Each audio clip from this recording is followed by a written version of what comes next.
Dictation start हो गई 3 second बाद। स्टार्ट।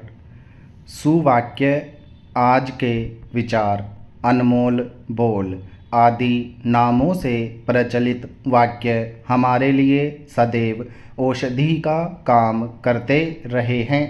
पहले इस तरह के वाक्य बहुत मुश्किल से पढ़ने को मिलते थे। अपने स्कूलों की दीवारों पर इस तरह के वाक्य अक्सर हम पढ़ते थे। उसके बाद इसका धीरे धीरे विस्तार होता गया। कहीं कहीं इस तरह के सुवाक्य आज भी पढ़ने को मिल जाते हैं।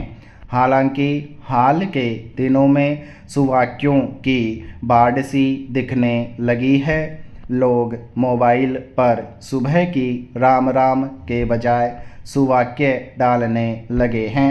व्हाट्सएप से जो भी जुड़ा है उसके सामने से रोज ही सुवाक्यों की पूरी श्रृंखला गुजरती है। सुवाक्यों में एक अलग ही प्रकार की सुगंध होती है। उसे हम जैसे जैसे पढ़ते हैं उसकी सुगंध उतनी ही फैलती रहती है।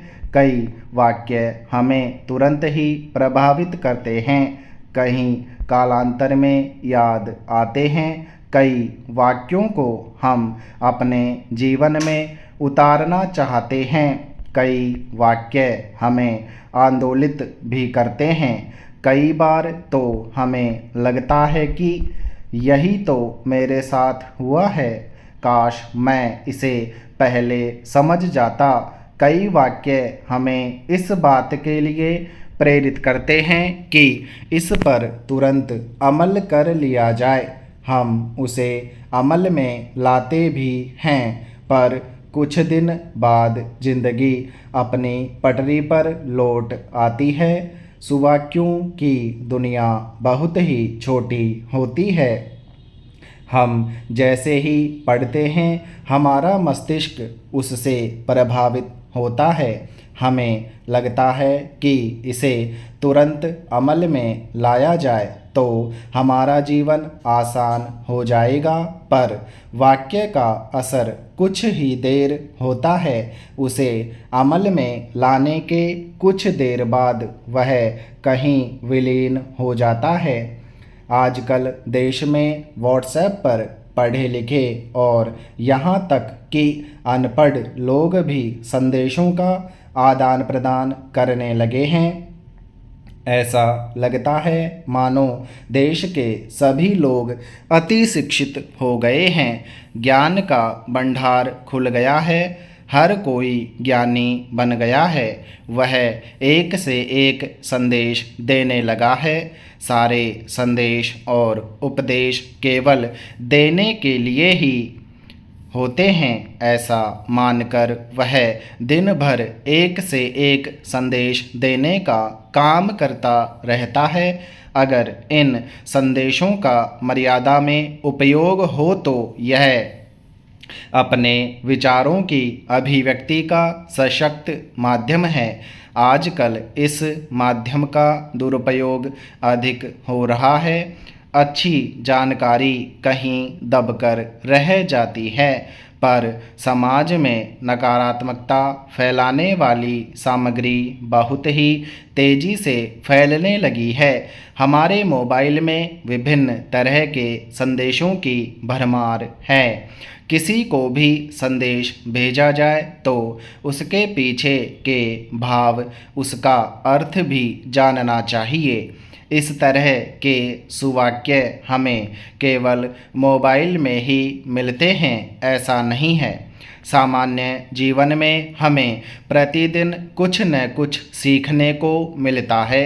कई चिंतकों, विचारकों, वक्ताओं, कथाकारों और दैनंदिन जीवन में होने वाले वार्तालापों से भी हमें सीखने के लिए बहुत कुछ प्राप्त होता रहता है। जिसे कुछ सीखना हो तो वह बच्चों की तुतली वाणी से भी सीख सकता है।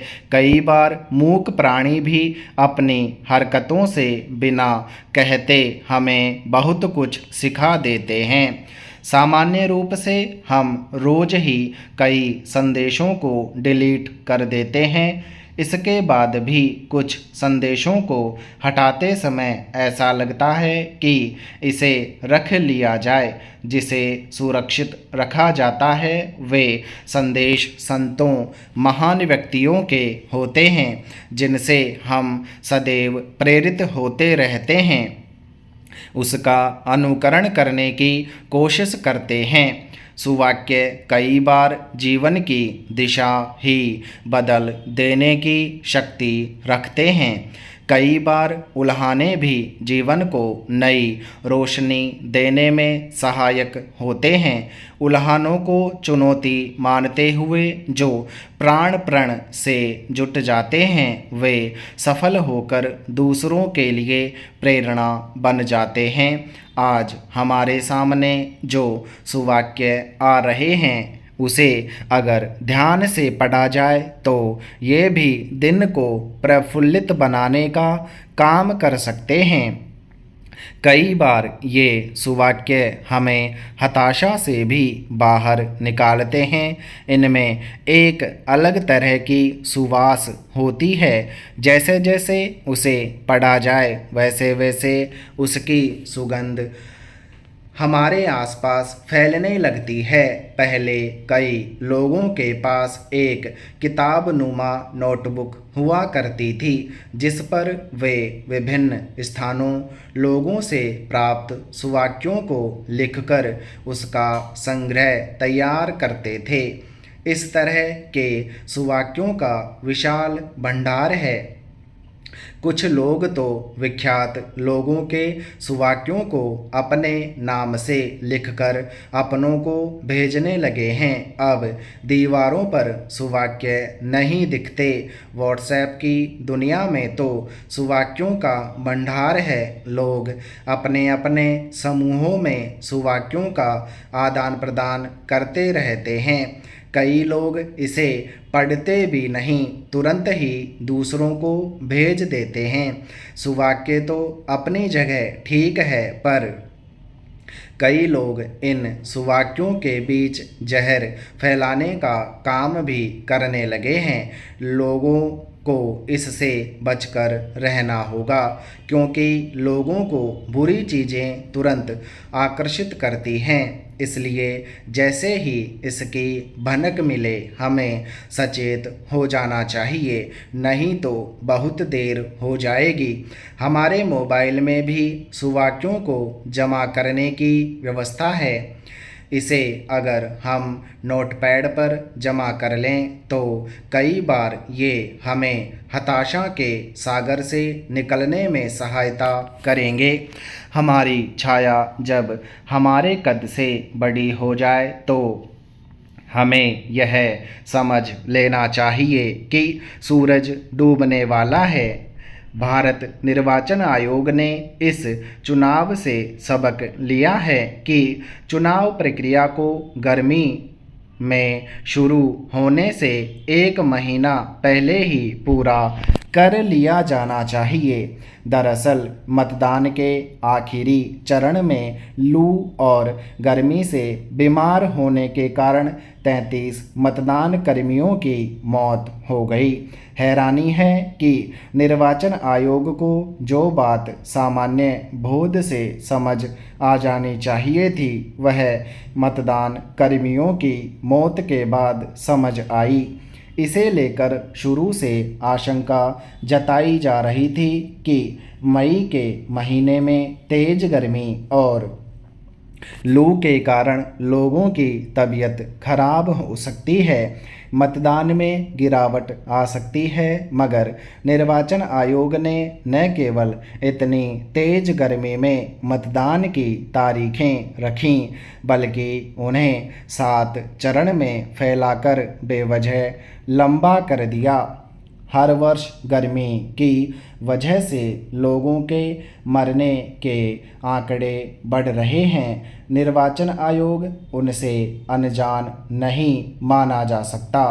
फिर सवाल है कि चुनाव को इतना लंबा खींचने का तुक क्या है। विराम समाप्त। डिक्टेशन का मोरल है कि व्हाट्सएप के ज्ञान से दूर रहें और जो व्हाट्सएप के अंकिल हैं उनके संदेशों पर विश्वास ना करें। यदि कुछ डाउट हो तो उसके बारे में सर्च करें, किताब में पढ़ें, ठीक है। तो ये ध्यान देने वाली बात है। अच्छे विचार हैं संपादक के। और दूसरी बात है, इसकी पीडीएफ आपको टेलीग्राम पर आसानी से उपलब्ध हो जाएगी। आप डिस्क्रिप्शन में जाके लिंक पर क्लिक करेंगे या फिर आप सर्च भी कर सकते हैं स्टेनोग्राफर लोकेश डायरेक्ट टेलीग्राम पर जाके, तो आपको पीडीएफ इसकी प्राप्त हो जाएगी, ठीक है। Thank you.